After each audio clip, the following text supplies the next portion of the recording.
going on, mind you, not about which candidate in the US presidential elections is better. Instead, in an attempt to make a feeble analogy, they keep suggesting that people should vote for Hindenburg in order to stop Hitler. Because of the sheer volume of people who have suggested this recently in the media, including some columnists for the Washington Post, we decided we needed to debunk the idea that voting for Hindenburg would have stopped Hitler.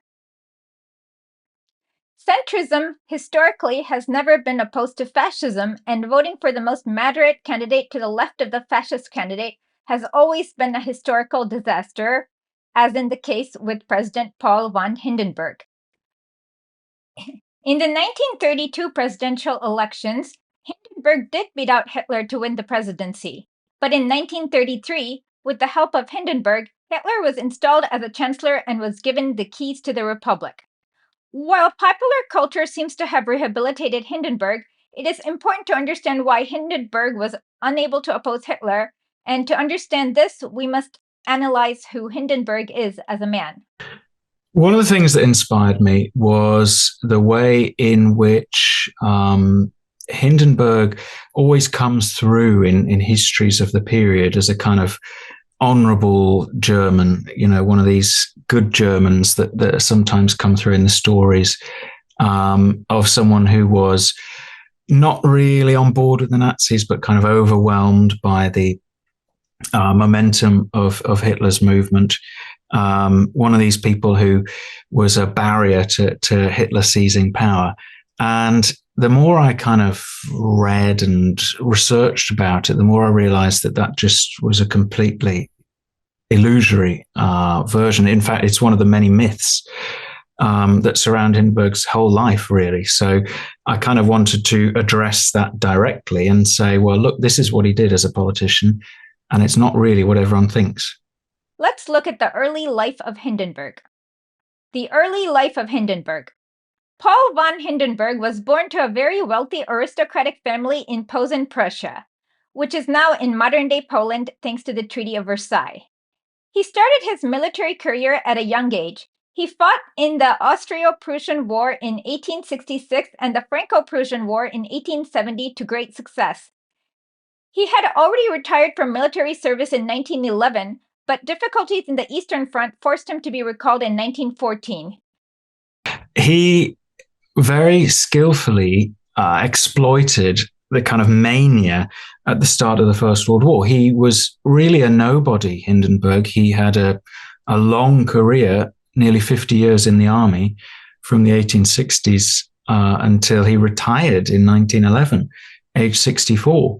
And at that point, by the way, if you'd looked up his name in a list of German officers, he wasn't even called Hindenburg. His name, until he was in his late 60s, was von Beneckendorf. But in August of 1914, Germany gets invaded by the Russians, and Hindenburg is called out of retirement to take charge of the defense of the eastern frontier, East Prussia. And he wins, alongside Ludendorff, an amazing victory. And he completely succeeds in selling this to the German public. He rebrands himself with one of his kind of minor names. He was a offshoot of a really old aristocratic German family, the Hindenburgs. And he named the battle after a mythical, almost semi-mythical medieval battle in Eastern Europe, all linked to kind of Teutonic knights and fighting the Slavs. And so Hindenburg very, very quickly creates for himself an absolute kind of mythological status as somebody who's like the old general called out of retirement to save his country and repel the foreign Slavic invaders. He is able to then become the premier war hero, and his face is just everywhere in the First World War in Germany. And indeed, it's the first of many myths that he successfully fashions that keep him at the forefront of public consciousness in Germany for about 20 years. He served as the commander of the 8th Army. He directly commanded General Erich Ludendorff, who was later involved in the beer hall push where they tried to seize the Bavarian government with Adolf Hitler. His hostility to the left became very clear when Hindenburg appeared before a parliamentary commission investigating responsibility for the war after the formation of the Weimar Republic. During his testimony, he lied and claimed that the German army had been very close to victory. He reiterated the stab in the back myth, Dolchstoß, a conspiracy theory blaming leftists and Jews for Germany's loss. Conveniently, it also held the army blameless, suggesting they had not been defeated on the battlefield.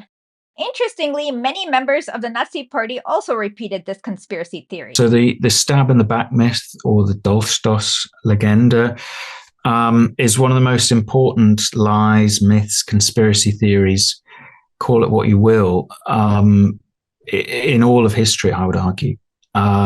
Essentially, what Hindenburg and his collaborator Ludendorff do is try and invent a myth, a story, if you like, to explain to Germans why Germany lost the war.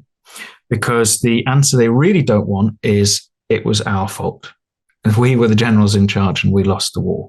That would obviously be embarrassing and inconvenient for them. So Hindenburg is called, as you say, to the parliamentary inquiry into the defeat. And he really uses it to go on to the offensive. Politically, at the time, he was being touted as a possible president. And he basically gets up there and lies. And he refuses to answer any questions. He simply says, I've prepared a statement and I'm going to read from it. And he says that it's obvious that our country was stabbed in the back. And he provides a quote from an English general that the German army was stabbed in the back and that they were amazed that they'd won, which was completely fabricated and had been debunked. So there was no such quote? No, it completely made up. I was about to say, in an age before, online fact checking and everything, but I don't really think that in our age we can really say making things up has actually gets you caught out. But he stood up there, and you've got to remember as well, this is him swearing under oath when I think people took oaths maybe a little bit more seriously than they do today.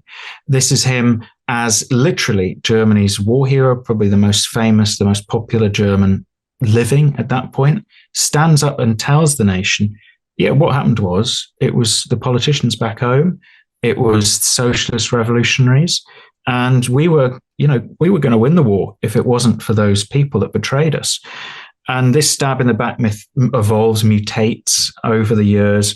Different groups kind of assign different guilt to say it was Jews who were pulling the strings all along, or it was actually communists, or whatever it might be.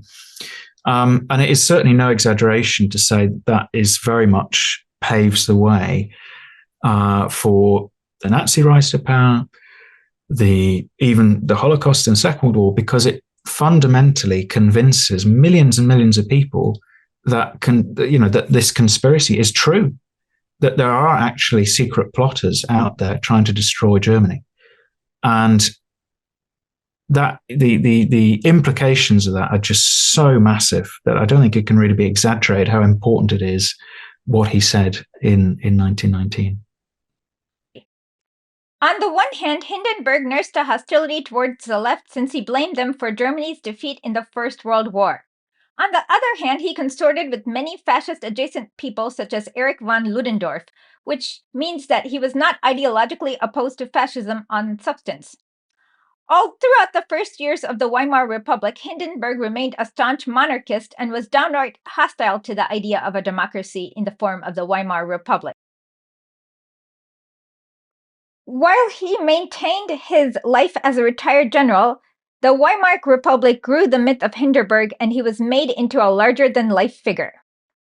In 1925, President Ebert died, which resulted in a new election for president. And the rightist parties had really kind of got excited about this presidential election because they kind of had this blueprint ready for, if we win the presidency, we're going to use the executive powers of the presidency to basically dismantle democracy. According to the Weimar Constitution, the election per president progressed in 2 rounds. If no candidate received over 50% of the votes in the first round, the top 3 candidates from the first round competed in a runoff election. In the runoff stage, whoever won was declared the winner. In the first round, almost every party fielded candidates. Among the rightist parties, the DVP fielded Karl Jares, the DDP fielded Willy Helpa, the BVP fielded Heinrich Held, and finally the DVFP fielded Erich Ludendorff, who was also endorsed by the Nazi Party and Hitler. The centrist party fielded Wilhelm Marx, and the SDP fielded Otto Braun, and the KDP fielded Ernst Thälmann. After the first round, none of these parties received a majority, although Karl Jares from the DVP received the most votes at around 38.7%. At this time, all the parties on the right decided to collaborate and form a bloc for the second round. A few people who'd been really pushing Hindenburg, and everyone had said, oh, he's 77, really came back in and said, hang on, this is the man who can win us the election because he is a hero. He is popular across demographics. He is respected and revered, and he is nominated. And one of the great advantages he has is the opposition, the kind of democratic parties, are afraid to criticize him. At first, these parties offered Hindenburg the ballot. He expressed displeasure and maintained the position belonged to the Kaiser. However, Hindenburg did lay down conditions to run as the president. He would run as the president for the second round if all the right-wing parties backed his candidate and if the exiled Kaiser also gave Hindenburg his blessing. He not only received unilateral support from right-wing parties known as the Reich Bloc, but Hitler himself gave Hindenburg his blessing. Consequently, Erich von Ludendorff withdrew, allowing Hindenburg complete support of all the rightist parties. But he puts out some ridden statements, and it really is essentially insists that he's non-partisan, that he is really kind of father of the nation type figure, someone who is calling back to his own myth from 1914, being called out of retirement to save the country, and emphasizing what he calls national unity. Meanwhile, the Social Democratic Party candidate Otto Braun dropped out and endorsed the centrist candidate Wilhelm Marx. The KDP still had Ernst Thälmann running a strong campaign. If the ideological distance between Hitler and Hindenburg had been great, Hindenburg would not have received the endorsement of the NSDAP in 1925. With this endorsement and his status as a mythical war hero, the Social Democratic Party and the Centrist Party refrained from attacking Hindenburg on the campaign trail. Because they know Hindenburg's popular, so they kind of are really, oh, well, he must be being controlled by different groups. Oh, you should, we all like Hindenburg, but do we really want to disrupt his retirement? Doesn't he deserve a rest after all this time? Only the KDP fought an active campaign against Hindenburg, where they attacked his views as being rightist, anti-worker, and anti-socialist. Because of his mythical status as war hero, Hindenburg won with over 14 million votes. Immediately at the outset, he became president. He had always nursed a hostility to the SDP since his days as a general in the early Weimar Republic. Hindenburg talked about national unity throughout his career, and it was really the cornerstone of his appeal. But his idea of national unity was, in essence, exclusive, insofar as it excluded certain groups. So when he talked about national unity, what he actually meant was national unity except the left, because national unity was an intrinsic, almost like a dog whistle kind of implicit criticism of class-based politics. So it's basically saying the trade unions, the labor movement, the social democrats, the communists are traitors. They are not part of national unity because they fight their political battles based on class. They don't prioritize the nation. If you're enjoying this mini documentary by Historically, please become a paid subscriber. Go to historically.net or consider donating through PayPal or Venmo. The links are below. Every dollar counts. Thank you. Between 1925 and 1928, while center-right coalitions were in the Reichstag, Hindenburg maintained a mostly hands-off approach in the government. All of that changed in 1928. In 1928, the Social Democrats won a plurality of seats in the Reichstag, gaining 29.8% of the seats. In order to form a government, the Social Democratic Party, the German Democratic Party, the Center Party, the German People's Party, and the Bavarian People's Party formed a coalition. Amongst them, they had 61% of the seats in the Reichstag. President Hindenburg openly showed his hostilities to the policies of the Social Democratic Party. However, he reluctantly agreed to form a coalition with the Social Democrat Hermann Müller taking the helm. This was known as the Grand Coalition. Now, the Social Democrats, interestingly, had run on that election campaign a really fierce kind of campaign of opposing rearmament, because Germany was planning on building a big warship, state of the art, and they basically ran on an almost populist campaign of let's scrap the warship and feed the poor. And then when they come into office, President Hindenburg, with his circle of kind of military advisors and this sort of thing, says to Muller, well, we're building the battleship. If you don't want to build it, then the coalition's going to collapse. And so they force the Social Democrats to go back on that, although a huge section of the party is furious about it. And people like Hindenburg, people like coming up in his inner circle, a guy called Schleicher, a general whose name in English translates as creeper or sneaker, which is brilliant because that's really what he was. He was a behind the scenes kind of fixer. Decide, you know what? All their prejudices that they had against the left, they see as being fulfilled. And, you know, Hindenburg had been raised in a time in which the Social Democratic Party and labor unions were literally illegal. So they basically think, well, we need to move things to the right. We need a government that will reliably be nationally minded, national unity. But basically what they mean by that is excluding the left and supporting basically illegal secret rearmament against the terms of the Treaty of Versailles. The problem with the Grand Coalition was that the Center Party and the Social Democratic Party were at odds with each other on economic policy. The Center Party pushed for a more pro-business policy, while the Social Democratic Party tried to create a welfare state in the Weimar Republic. In 1929, the stock market crashed and it ushered in the Great Depression. This had a disproportionate effect on the Weimar Republic because at that time, many German banks had invested in US stock markets. They suffered huge losses as the price of stocks in these companies collapsed. In order to recoup cash, they started to recall loans that they had given to German businesses, which led to a rise in unemployment. The overall unemployment rose from 1.3 million in September of 1929 to 6.1 million in January of 1933, which was approximately 33% of the population. As unemployment ballooned in the Weimar Republic, instead of addressing this issue, there was a deadlock in the Reichstag. The centrist parties wanted to increase their pro-business measures, such as enacting tax cuts on the elites. However, with increasing unemployment, the problem of unemployment insurance became a central issue. The SDP wanted to maintain it at the present level, while the centrist parties wanted the benefits reduced.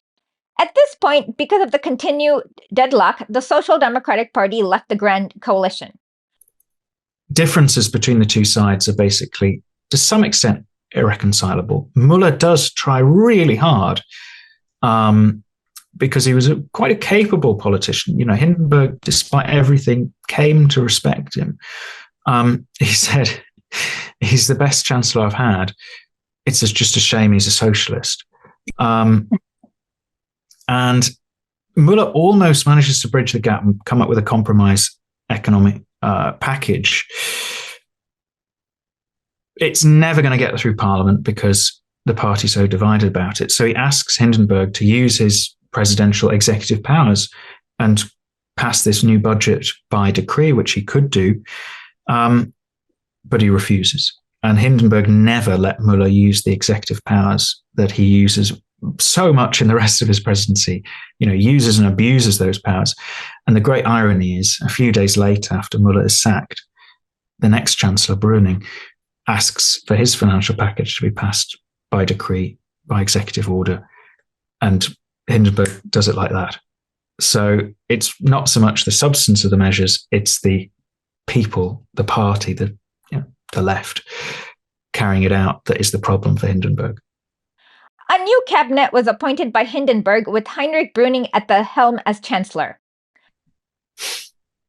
Browning was a very quite severe, austere in every sense of the word figure, almost a kind of accountant in politics. He once was getting a train with Hindenburg to the launch of one of these battleships I mentioned before. And Hindenburg just made a nice comment to him, kind of, oh, it's fantastic, we've got this battleship built. To which Browning replies with a half-hour-long monologue about the economic and foreign policy situation that Germany's in, at which Hindenburg was just confused and bewildered. Hindenburg liked him in that he was he'd been in the army in the First World War. He'd won the Iron Cross. He'd been a machine gunner. He had that kind of almost dead-eyed determination to him, I think. Heinrich Browning was a true centrist, and he favored business interests.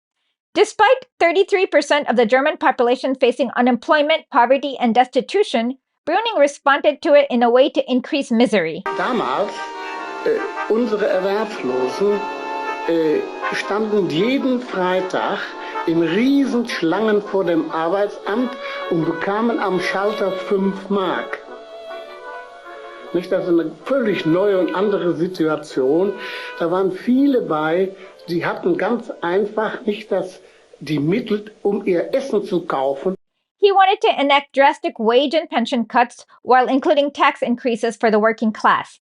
He could not get the approval of the Reichstag, so instead he enacted Article 48 of the Weimar Constitution. Article 48 of the Weimar Constitution allowed President Hindenburg to pass emergency measures without the support of the Reichstag as long as the chancellor approved of it. Using Article 48, between 1930 and 1932, Browning enacted 5 emergency decrees for tax increases, drastic wage and pension cuts for the working class, earning him the moniker the Hunger Chancellor. There's this kind of right-wing presidential government. They abandon the idea of ruling through parliament because basically you can't get anything through the parliament. They rule through Hindenburg's powers, but that makes Browning so vulnerable because basically he is relying on the goodwill of a guy who is, by 1932, turning 84. So whatever the whims of this old man has become now the determining factor of a whole democracy. Around this time, the Nazi Party started emerging as a bigger force in Germany due to them receiving increased financing from their very wealthy backers. During this time, Hindenburg suggested that Hitler and the Nazi Party be given a position in the cabinet, which thankfully Heinrich Browning rejected. Yeah, so Browning, after coming to power, calls elections for the Reichstag, and these result in the Nazis achieving their breakthrough that puts them onto the national stage. They finish second out of seemingly nowhere. They'd had 12 seats in the election of 1928 and 107 seats in the election of 1930. Obviously, the Great Depression is a huge part of that. So suddenly the Nazis are on the agenda. Suddenly, out of nowhere, everyone's talking about the Nazis. What do you do about the Nazis? Do you try and control the Nazis? Do you suppress the Nazis? Are the Nazis going to grow in popularity? Is this just a flash in the pan? And Hindenburg, from 1930, he's consistently trying to persuade Browning to bring on board the far right, the radical right, the Nazis, the Nationalist Party, organizations like the Stahlhelm, different kind of right-wing organizations and far-right groups. Hindenburg's vision is that national unity I've talked about, but that national unity, which doesn't include even the moderate left, but extends as far right as you like. So national unity means, oh, there's these new kind of people, the Nazis. Well, let's invite them into the tent. Browning, as I said, is, if nothing else, a very serious man, and he doesn't have much sympathy at all for Hitler and the Nazis. He doesn't necessarily disagree with perhaps the more revanchist kind of national pride, taking back territory, rearming Germany. He has sympathy for all that stuff, I think, but he is also, certainly not a Hitler. And one of the things that Browning does that's quite clever is he says, well, to Hindenburg, okay, you think this Hitler guy could be quite good in the government. Well, let's let's get him in. Let's invite him to the presidential palace. Let's all sit around the table and see what he has to say. And Brüning very correctly reads that what will happen is Hindenburg meets Hitler, and this is Hindenburg, the aristocrat, the living embodiment of the aristocratic military elite, meeting, Corporal Hitler, really a bit of a nobody from nowhere. It's not even German, he's Austrian. And Hitler does one of his kind of hour-long monologues where he talks about loads of topics. And I talked before about Hindenburg finding it confusing when people talk for a long time. Hindenburg is totally mystified by whatever Hitler is trying to say. And he leaves the meeting, and Hindenburg supposedly says, this guy's crazy. The best he could do is be Postmaster General. Then he can lick my ass, because Hindenburg's face was on the stamps. So he can lick the back of the stamps. Meanwhile, the elites worried about the specter of Marxism increasingly sought to fund Hitler. For example, on February 3, 1931, Hitler organized a meeting with the leading industrialists. In attendance was August von Fink, Kurt Schmidt, the well-connected CEO of Alliance. According to David de Jong's book, Nazi Billionaires, over the next half hour, Hitler sketched a capitalist nightmare to the financier duo. He conjured up the specter of unemployed masses rising in a leftist revolt. After the meeting, Funk walked the two out. He soon returned to the suite with big news. Von Fink and Schmidt had pledged to make 5 million Reichsmark available via Alliance to arm the SA. The very next day, the future owner of BMW, Gunther Quandt, and two other executives met with Adolf Hitler. After the meeting, they pledged to arm the SA to the tune of 13 million Reichsmarks. By the end of the week, the SA had over 25 million Reichsmarks in funding, as more and more big businesses decided to arm them as a bulwark against a potential workers' revolution. In 1924, the SDP had formed a defense league called the Reichsbanner. At its inception, it had 3 million members, which was much larger than the SA. However, the Reichsbanner did not engage in serious military training and did not allow for a serious counter-defense to the threat posed by the SA. Amidst the chaos of the Great Depression, with the centrist parties and the leftist parties offering different visions, Hindenburg's interference became more and more pronounced. Hindenburg's term as president was soon to expire in 1932. He was already at the age of 84. However, the right-wing coalition that he set up last time had already faltered. The Nazi Party decided to run its candidate Hitler for presidential elections. All the parties except the Communist Party coalesced around Hindenburg, and in the second round, at the age of 84, he was once again elected as president. After his election as president, Hindenburg and Brüning had a falling out. Brüning, in a strangely uncharacteristic move, decided to enact a measure to help the rural population. Brüning suggested that large bankrupt estates be redistributed among the rural population who were mainly landless. While Hindenburg had allowed Brüning to rule by decree for so many other unpopular economic measures, this was a step too far for him. He refused, which angered Brüning, and Brüning was forced to resign as chancellor of the Reichstag. Meanwhile, Hindenburg became more and more fearful of the threat of the left. He was also increasingly agitated that his coalition of the right from 1925 had splintered. He nominated an aristocrat, Franz von Papen, to be chancellor.